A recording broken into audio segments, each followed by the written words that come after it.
Hello, Silk here, and today I've been asked to make a felt ball. Now this is going to be the basic shape. This is a doll that I'm working on for somebody, and it's a pretty simple thing to make, but of course you need some basics. First off, you need your sewing kit. That includes your pins and needles, your thread, and pattern that you're using. It's a little windy, so I'll stick that under the thread. You, of course, will probably be sewing inside, so you won't have that problem. You have your scissors to cut out the pattern. And, of course, you need something to cut. Now, I like to recycle, so I've got this big old bag of felt scraps from my doll making. I've already chosen some basic colors. When you make your doll, you're going to be using mostly the same color for the face. I'm doing multicolored just to show off better the shape.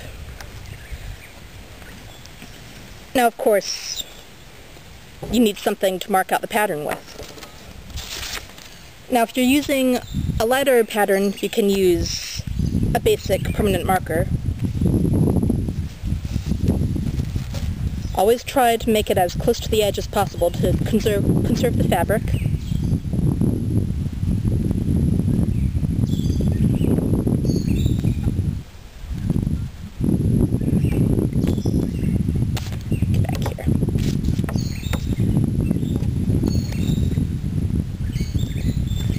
Now you're going to cut this out about 5 or 6 times, depending on how wide you want this to be.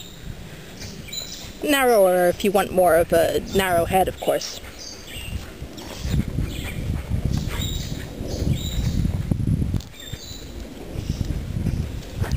I'm going to make 4 right now because that's all I have room for. Room 4, get it?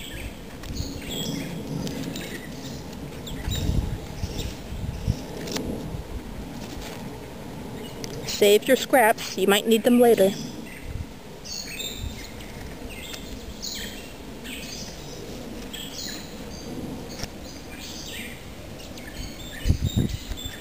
I'm not being too fussy about the general shape, because this is just a demonstration, but when you're sewing you'll want to stick closer to the lines than I am.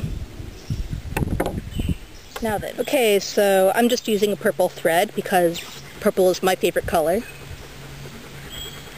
I like to take it at about arm's length.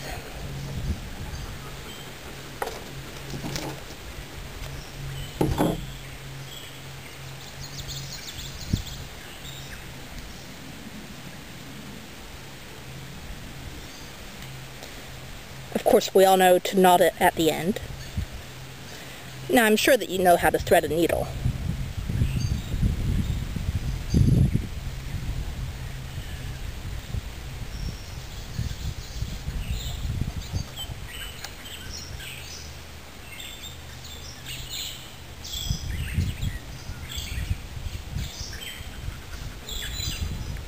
Okay, now we're going to take 2 of these wedges and just sew it along one edge, knotting it at the top, of course, so that it stays put. For darker materials, it's easier to mark your pattern out using a piece of chalk.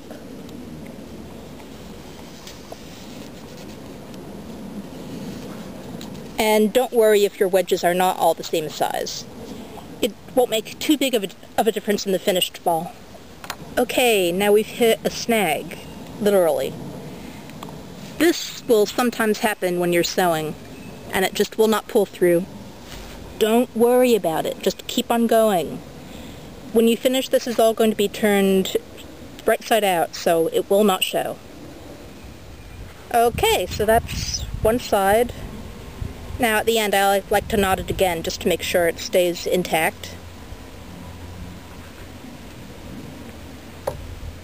You take your next color, line it up, and repeat the process.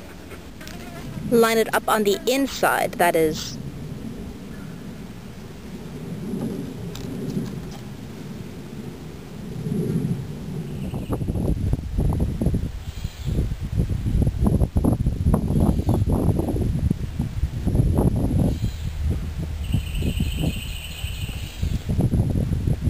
And add your next piece and continue.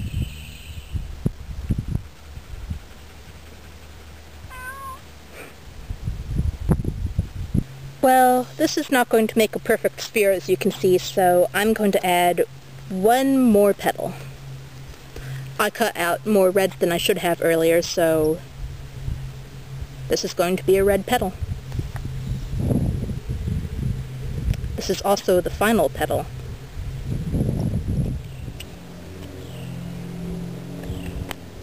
Okay, now for the last part, we're going to unfurl this, and we're going to do the last stitch a little differently. We pinch the two ends together. We're going to sew it like this. Okay, now I'm not going all the way down the end this time.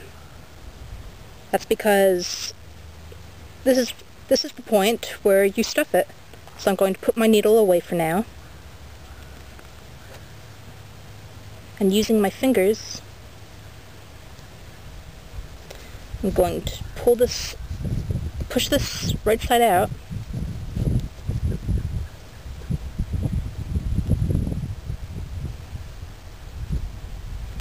Now you can see the ball, can't you? We are then going to stuff it, then finish stitching it here. And that will give you your finished ball. You can add a little bell if you want, just for fun.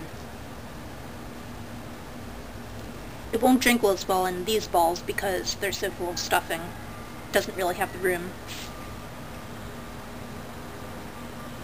You take your remaining thread, thread your needle, and sew it shut, and you are done. And that's all there is to it. Now I like to just sew the top shut. Just go vertically from tip to tip on each side. You can also cap this with an extra piece of material if you like. I don't bother.